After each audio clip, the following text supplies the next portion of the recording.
I want to tell you a story about you in the form of an epic tale that was written in the early 13th century.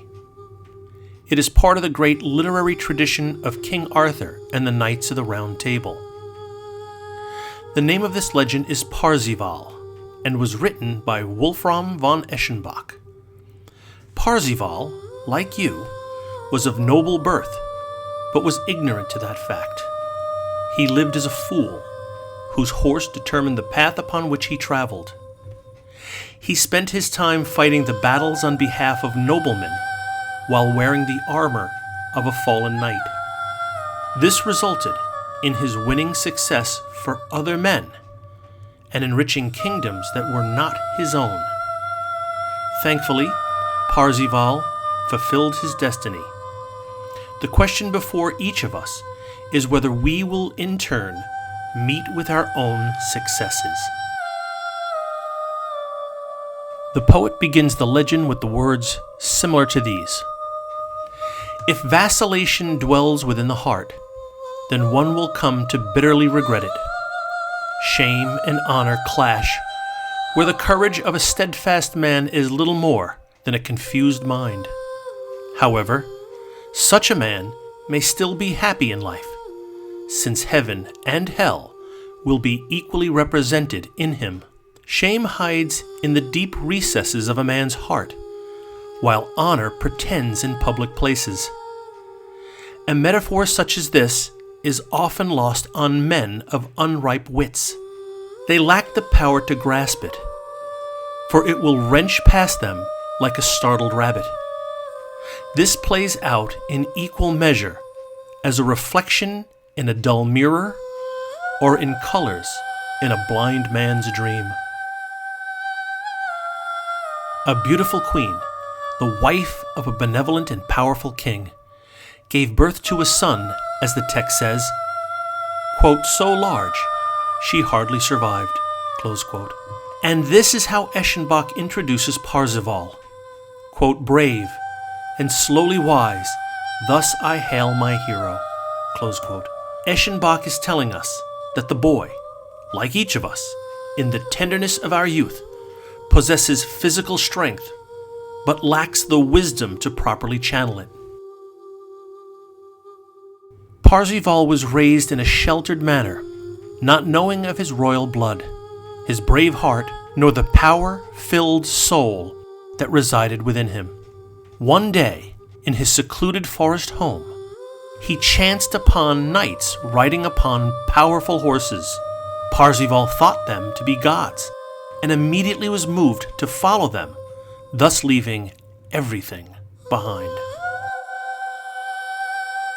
Parzival left home that day dressed as a fool, wearing a burlap sack and riding a rickety old horse. He left home with youthful strength and the understanding of a child. This is, in fact, how we each enter the world.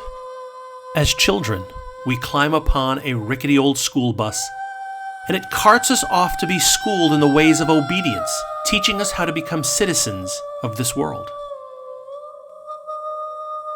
As time passed, Parzival wandered about on his poor old horse, dressed as a fool, until perchance he came upon a knight clad in red armor.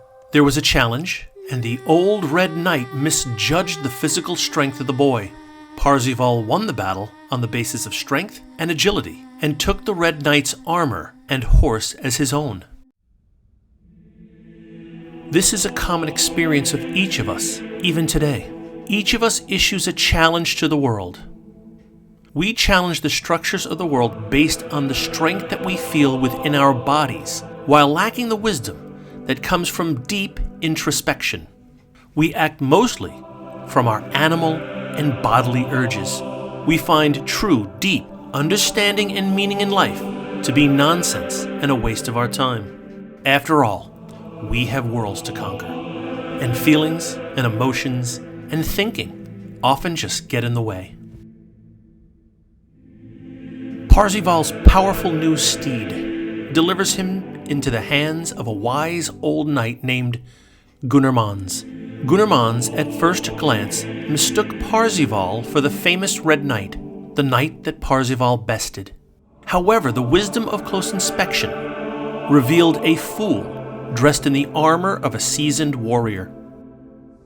At this, Gunnar Mons took pity on Parzival and trained him in the traditions of knighthood. Gunnar Mons addresses Parzival thusly: "Why not stop talking about your mother and turn your mind to other things? Keep to my advice, and it will save you from wrongdoing." And this too, my friends, is how we are taught as we enter the world. We strengthen our bodies and fill our minds and hearts with a set of simple rules that never serve to bestow wisdom upon us. They will at best keep us safe from wrongdoing, and at worst, they will serve the needs of other men. And rest assured, those rules will keep us obedient to a system that does not have our best interests in mind. This is how we leave high school, college, and for some, graduate school. We are taught enough of what should be known, but not enough of what can be known. Sadly, we have been taught how to serve the interests of others. We have not come away from the experience with the ability to serve our own interests. As a result, we become ineffective in the world, lost, detached, disenfranchised, and disillusioned. We are like Parzival on his horse. We do not know how to enlist the power of our being, essence or core, to truly be effective and whole in this world. Sadly, many of us listen to charlatans who are fools in their own right. We surrender the meager means that we possess in a vain hope to learn new, better adjusting techniques, or we shackle ourselves to a self-ordained practice management guru who dangles our future wealth in front of us, only to enrich himself at our expense. For it is never too late to discover the ruse, the deception. There is no master out there. Rather, the master resides within. And we'd know that if we dare trust in our abilities and insight. The properly schooled Parzival again wanders off into the world on an unbridled stallion. In his melancholic journey, he happened upon a land without a nobleman, where potential suitors challenged each other to marry the maiden Conduira Moors. If successful, the suitor was to appropriate her wealth to himself. As fate would have it, our newly minted knight, educated in the traditions of the world and powerful of frame, won the hand of Conduira Moors. He became her knight in shining armor. This is how it happens, my friends. We leave school. Our heads are filled with the fantasies of wealth and fame. We are riding on a horse with slack reins. And there we are, in the presence of a fair maiden who promises us the world. We fall in love, we have children, and we experience life in new, dramatic, and terrifying dimensions. Like Parzival and Conduira Moors, we experience the wealth of our physical existence. We reproduce and feast on the goodness of the earth. Yet we are left with a hollowness, an emptiness for something lost or misplaced. One morning, Parzival said courteously, quote, "If you will permit, my lady, I should like, with your allowance, to see how things stand now with my mother. I know not whether ill or well." Close quote. He was so dear to her, the young queen could not deny him, and he rode forth from their castle and town alone and into the world. And this too is our fate, my friends. There comes a day when we take leave of our lives, wives, husbands, and children. We are gone in a flash. We wander on a horse that leads us around by forces that are beyond our comprehension. Some of us will literally walk out on our spouses and children. Many of us will be present physically, still going through the motions in body, but we are worlds away mentally. We are inaccessible to loved ones emotionally, and we are castaways spiritually. Certainly, we may still wave our hands and touch our heads during religious ceremonies, but there now is an emptiness that was once filled with a comfortable pretending. And again, riding without reins, Parzival arrived, as if by magic, at the Grail Castle. He was invited to stay as a guest of the Fisher King himself, who was the guardian of the Holy Grail, the Cup of Christ. That night, there was a great celebration. Amidst the merriment, Parzival silently noted the suffering of a wounded Fisher King who could not walk nor sit without pain.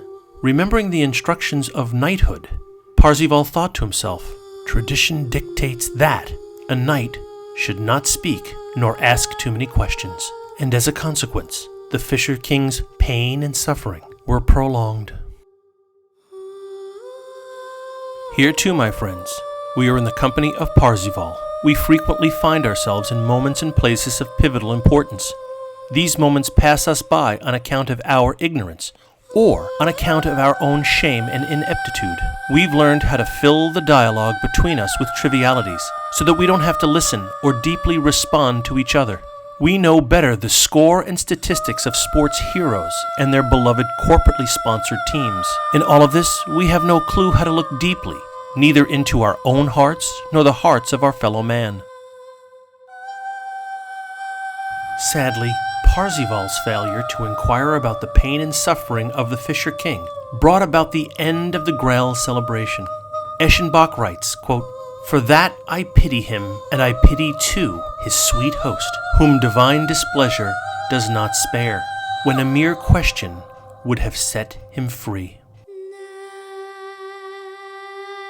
The lost opportunity at the Grail Castle, the loss of intimacy with his beloved wife Conduira Moors, and the death of his mother brought Parzival great pain as he wandered through the countryside. He traveled the path of the wasteland. This time was filled with confusion, fighting, strife, and loneliness. All that occupied Parzival's mind was returning to the Grail Castle, engaging the Fisher King, and reuniting with Conduira Moors, his wife. It is said that 5 years passed until Parzival was guided back to the court of the Fisher King. Many of us find ourselves wandering the barren plains of our lives.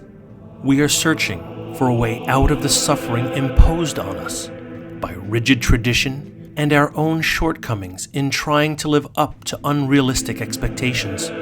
We, like Parzival, want our burdens to be lifted and our hearts to be filled. Unfortunately, we often fall victim to distractions and amusements, affairs and money traps. We even join churches, listen to sermons and tithe, and still there is a void. After years of trials and tribulations, Parzival again finds his way into the sacred Grail Castle. He asks to see the Grail. He pays respects as tradition dictates. He then asks for an audience with the wounded Fisher King. With tears welling up in his eyes and a compassionate fullness in his heart, Parzival asks the long-awaited question. Quote, "Uncle, what ails thee?" And in that very moment, the Fisher King is healed of his wound. The land is made whole and peace is restored in the heart of Parzival. You see, my friends, Parzival's story is our story too. Foible after foible was the experience of this noble fool until he learned to act spontaneously from his indwelling noble spirit. Again, if you listen carefully, you will hear the tale of your own life.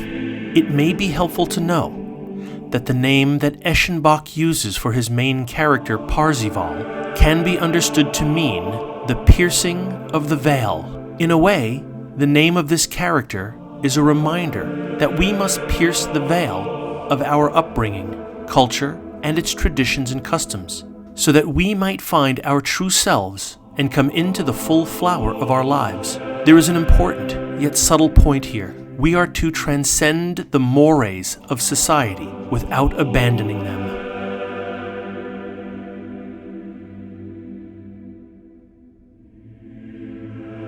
Perhaps the real secret to this life, the real secret to the joy of our lives, is to learn how to joyfully participate in the sorrows of this world.